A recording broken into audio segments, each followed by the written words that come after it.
It looks like Xbox has a bunch of new controllers in the works for the next generation, and I'm excited to see what they have in store. We will talk about that. Could Xbox Game Pass not be the future of Xbox and subscriptions in general? Are they going to go away anytime soon? A major analyst seems to think that they will not be the future of the gaming industry. A big IP, a first party Xbox IP now, and Blizzard looks like it's coming back, one that I've been hoping for a while. So we'll talk about some partnership talks that are happening here between Blizzard, Xbox, and Nexon. So very cool stuff there.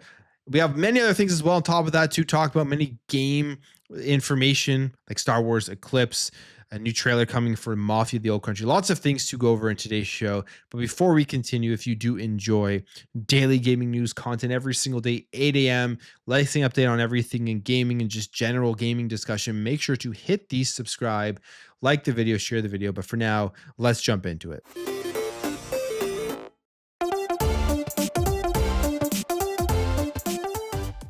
So we know Xbox loves their controllers, whether it is all of the special edition style of controllers, the different colors, the controllers that go with games. There are so many Xbox controllers that a lot of people who play on Xbox probably already have a large collection of them. They just announced and released the Doom special edition controllers, which look pretty cool. I had to hold off from getting those. I can't continuously add more controllers, but what I am looking forward to is the potential of a brand new Xbox controller, something different than what we currently have, some upgrades that could be added to the thing itself, and just a new generation of Xbox controllers. I don't want crazy sweeping changes because I think the controller itself is very good ergonomically, and I pretty much like everything about it. But there are definitely things that can be fixed on the Xbox controller, just slight tweaks to improve it. And it looks like Xbox is in the works here, looking to try and make here some more types of Xbox controllers. 3 new controllers apparently are in the works. This comes via Jez Corden and the Xbox 2 podcast, saying that Xbox is working on 3 controller prototypes for future releases. Specifically saying this, from what I've heard over the last few months, there's 3 prototypes for the controller.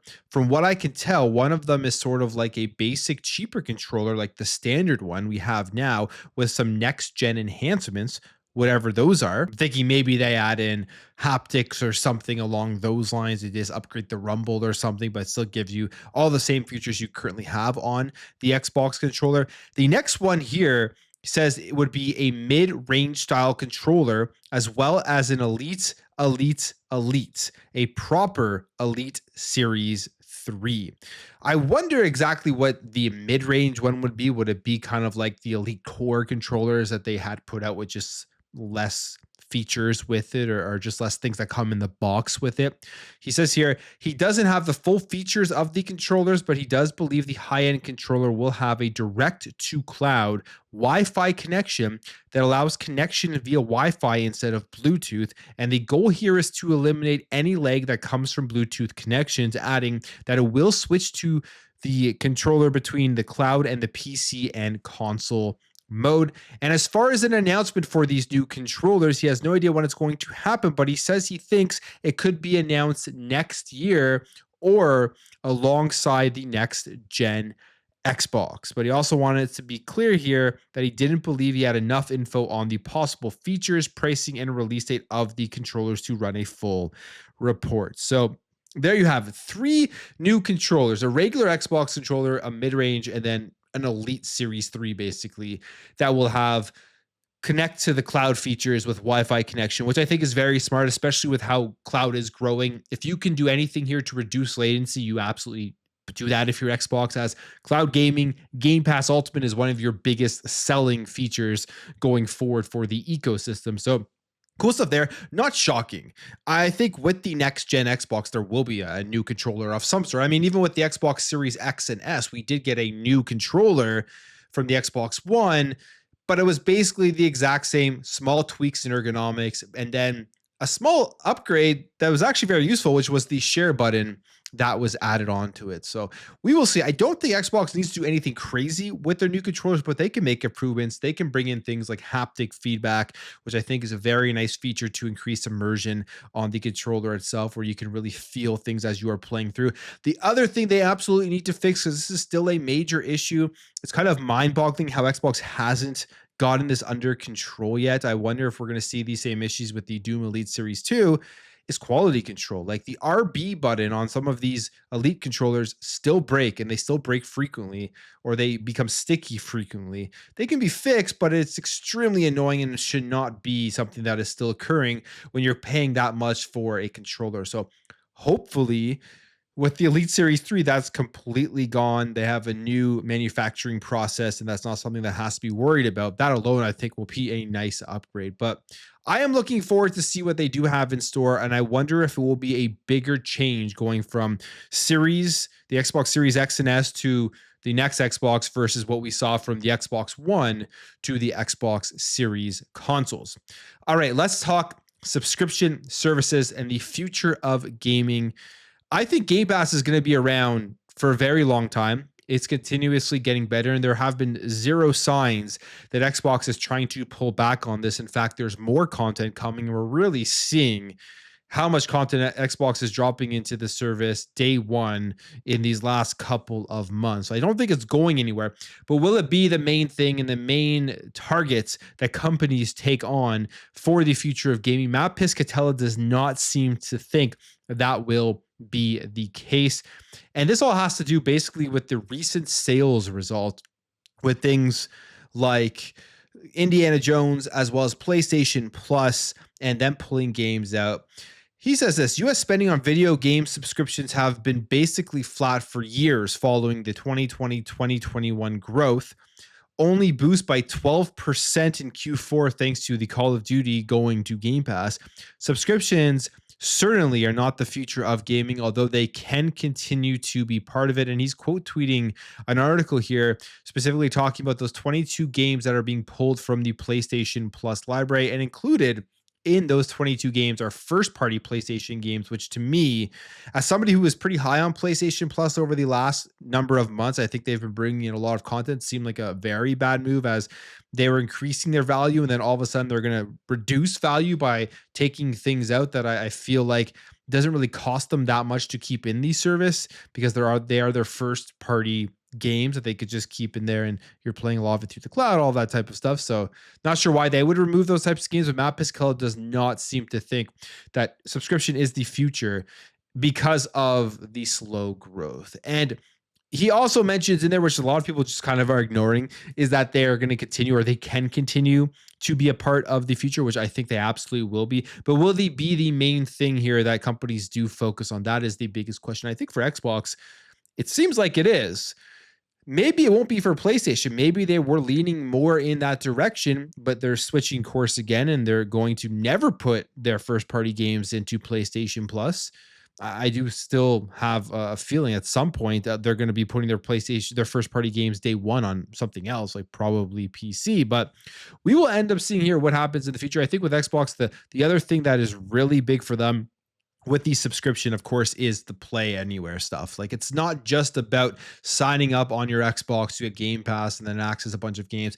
It's the fact that you sign up to Game Pass, and then that opens up the amount of people they can actually reach to bring into the ecosystem because of Play Anywhere and because of cloud gaming. So I do think for Xbox, this is going to be their main strategy going forward into the future. I don't really see that changing, especially as they expand out to handhelds and all of that. So we'll see. We'll see what happens here. Either way, it will be a part of gaming going forward. I don't think at this point, unless there's a crazy change here, that we will see specifically Xbox Game Pass just abandoning the strategy of subscription. All right, next up here, we have some very interesting news on one game specifically that I think should definitely be brought back. I've been hoping they would bring this back for a while, and that is StarCraft. It looks like there are now negotiations going on here between Blizzard and NEXON here to bring back the StarCraft IP, as well as create a Overwatch mobile game. So Here is the report. It says Nexon is reportedly entering main negotiations with Blizzard for StarCraft IP and Overwatch Mobile. And this comes via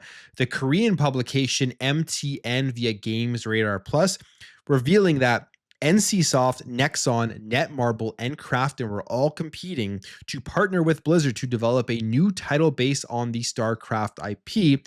And Nexon has been selected as the preferred bidder and now has moved on to the main negotiations for both StarCraft and Overwatch Mobile. So it looks like StarCraft is going to finally be coming back. I am not too surprised that this is the route that Xbox and Blizzard are deciding to take, where they're outsourcing it here to a partner who's going to be able to take this IP and turn it into something that we're all going to be able to experience.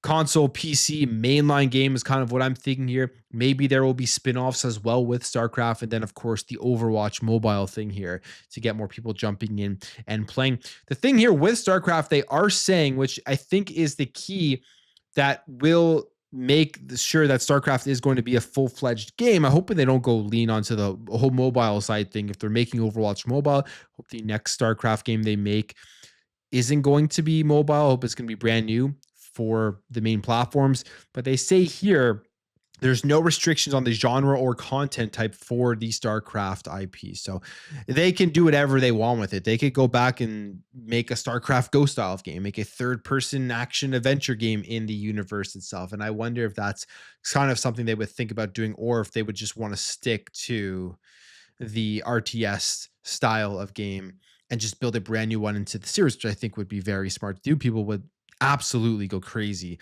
for that. They say it has also been referred to as Overwatch 3, which is going to be the next main installment of the Overwatch IP, which will be developed as a MOBA for mobile platforms. So there's going to be a new Overwatch game for the mobile platforms, but this is happening right now. It's still a ways out because they're just basically entering into main negotiations, but I'm happy to hear that StarCraft is finally going to be coming back in one way or another. And it will be very interesting to see the way that Nexon does take this, if this deal ends up fully going through, but cool to see there. Another game I'm very excited for, which is another one that is dropping here in 2025. Crazy to think about the amount of content we are getting, is the Outer Worlds 2. And leading up to the June showcase, we have been getting some IGN firsts, which are going over some things that are new to the game and giving us an overview of the Outer Worlds 2. We have a new one here that came out on combat. Game looks great. They're also talked about some of the movement like parkour, so I would highly recommend going to check it out if you are looking forward to this game. The more I see gameplay of it, it looks like it is a nice big jump here from the Outer Worlds 1. But here's what you need to know in terms of the new combat mechanics. It's going to be introducing parkour mechanics that allow you to climb, vault, and slide. Enemies can now employ advanced tactics, including taking cover and using grenades. Obsidian focused on making weapons feel satisfying from the start, while also integrating RPG mechanics that enhance gunplay based on the player's stats and skills. And I'm happy to hear that they are focusing and trying to improve on the feel of the gunplay. I mean, it wasn't bad in the first Outer Worlds, but you can improve the feel of it, increases the overall immersion of the RPG, and just makes that much better of a game. And we all experience that with Starfield, if you're a Bethesda RPG fan, playing that game with the combat versus older Bethesda games was just a big jump. It says here that encourages various play styles by offering light, medium, and heavy armor options. The removal of level scaling. Enemies have static stats throughout the game, allowing for self-challenging gameplay where players can revisit earlier locations with improved gear. Really gives you that feeling to go grind and improve your character, which I do like. Players can use new gadgets during combat like tactical time dilation and shields, difficulty settings from story mode to very hard, and ranged combat is prioritized, but melee options are available as well. So again, the IGN first are here if you want to see more about the Outer Worlds 2. And I mean, we're getting so much information right now about it, and we're going to have an entire showcase dedicated to it after the main Xbox June showcase. So they're really ramping up marketing. They're really ramping up the amount of information they want out there for this game before they give us the release date and we eventually get to play it. So this thing's obviously ready to go. They're just now at this point waiting until June to give us all of the details about its release. One of the things about remastering older games is that it gives people the opportunity to experience them. Maybe if they've never experienced it before, it gives people that nostalgia feeling or a reminder to go back and play a game that they used to love. And it gets people to start looking into other games within that series. And we are seeing this happen right now on Xbox as older Elder Scrolls games see an Xbox player boost following the Oblivion remastered launch. Here, this is from True Achievements, and they are saying here that according to their data, they say which uses a sample of over 3 million active Xbox accounts, a lot of players have returned to the Nord homeland of Skyrim since Oblivion has resurfaced. Over the last week, Skyrim Special Edition has seen a 26% increase in Xbox players, while the Standard Edition has jumped up by 28%. An Unreal Engine 5 Skyrim remaster, and when is that? They're asking if that would potentially happen. This is not surprising. I mean, if you've played Skyrim before, or even if you haven't and you're going through now playing Oblivion Remastered, obviously you're going to look into what came out after this and want to go experience it. And I also think just for a lot of people who love Skyrim, Skyrim was their first game in the Elder Scrolls series. If you look at the whole sales numbers and player counts and stuff, maybe they've never played Oblivion. So they go back, play the Oblivion Remaster, see kind of where it evolved into Skyrim, and then they go back into Skyrim and continue to play something that they do really, really love. A Skyrim remaster with Unreal Engine 5 needs to happen. I think this is a no-brainer at this point. I think it will happen. That's kind of my prediction.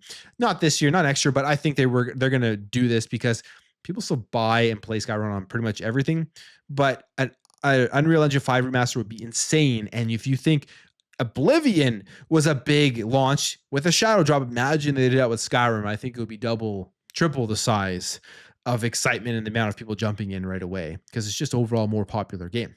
Grand Theft Auto 6, we don't really have much more information on this thing, and it's still supposed to be coming out this year, but it looks like we could be getting some info on the online components, and we could be getting this soon in the next coming weeks.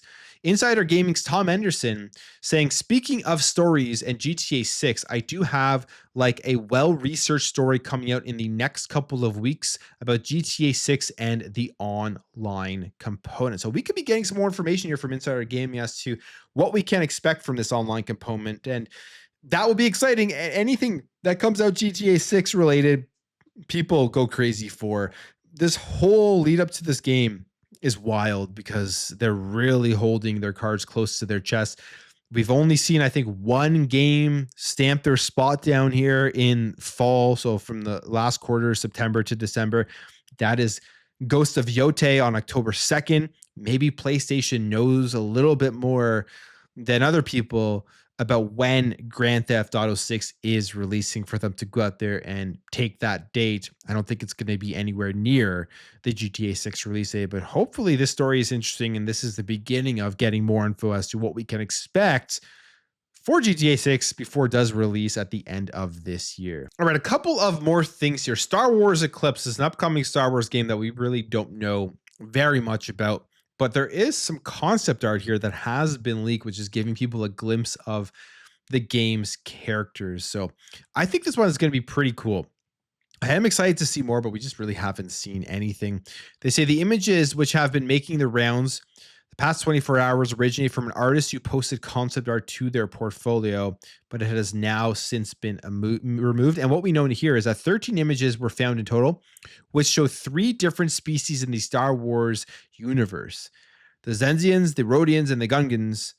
2 characters, Travis and Yotraz Kamzek, were also named individually, suggesting that they could have bigger involvements in the game when it releases. You can see the concept art here.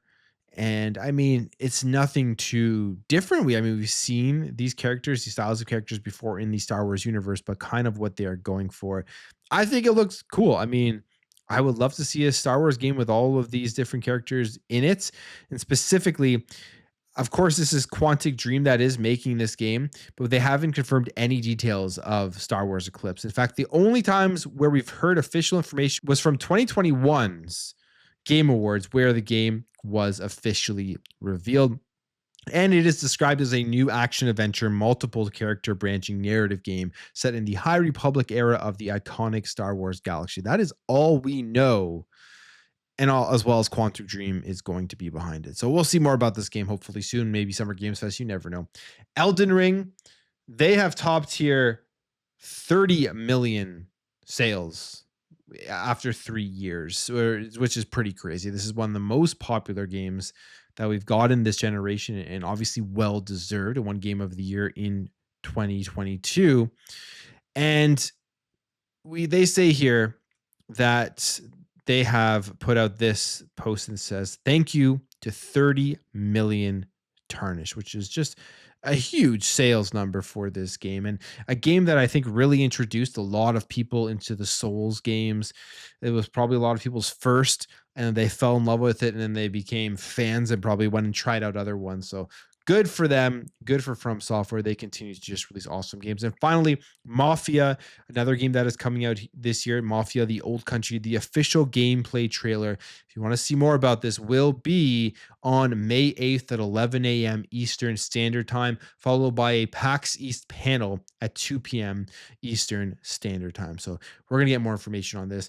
Just adds to the phenomenal year that we are getting in gaming in 2025 with so many huge games dropping, and they've all been doing very good in ratings. And if you've just played them, I'm sure you're enjoying them.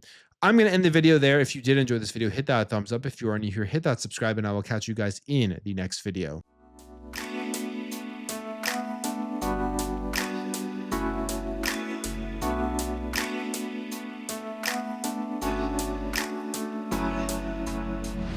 Bye.